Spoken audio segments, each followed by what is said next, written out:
রিমালের পরের দিন বাইরের দৃশ্যটা ছিল কিছুটা এইরকম।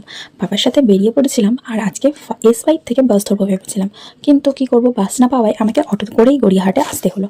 গড়িয়াহাটে এসে এখান থেকে হেঁটে হেঁটে যাচ্ছি, যেহেতু চাবি আমার কাছে ছিল না তাই আমি এসে সবার ফার্স্ট ওয়েট করছিলাম। আর রিঙ্কি দেখো দৌড়াতে দৌড়াতে আসছে, কারণ ওর কাছে চাবি আর একটু লেট হয়ে গিয়েছিল। তারপরে কাজবাজ করে, যেহেতু ভিতরে জল জমে যায় বৃষ্টির সময়, কাজবাজ করে শেষ করে নিয়ে তারপরে বিস্কিট খেতে এসেছে। সন্ধ্যাবেলা সেরকম কিছু একটা কাজ না থাকায় দেখো কবিতা দিয়ে আর অপনা দিয়ে শুরু করে দিয়েছিল কাটাকুটি খেলা। তো সেটাই চলছে, দেখতে দেবে না বলে আমাকে উল্টে দিচ্ছিল। আমরাই বা কেন বাদ থাকি, তাই রিঙ্কি আর আমি দুজনে মিলে প্ল্যান করলাম লুডো খেলবো।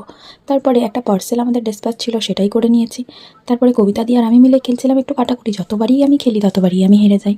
কী আর করবে, অপনা দিয়ে শেষে স্টুডিওর পাশ থেকে কোথা থেকে একটা শাক তুলে এনেছে, সেটাই বাছাবাছি করে নিয়ে তারপরে বাড়ি যাওয়ার উদ্দেশ্যে রেডি হয়ে গিয়েছিলাম। তো চলো বন্ধুরা, আজকে তো অনেকটা অ্যাক্টিভিটি করা হলো, তাই চলো চলো বাড়ি যাই। এবার তোমরা আমার চ্যানেলটাকে লাইক শেয়ার সাবস্ক্রাইব করে দিও।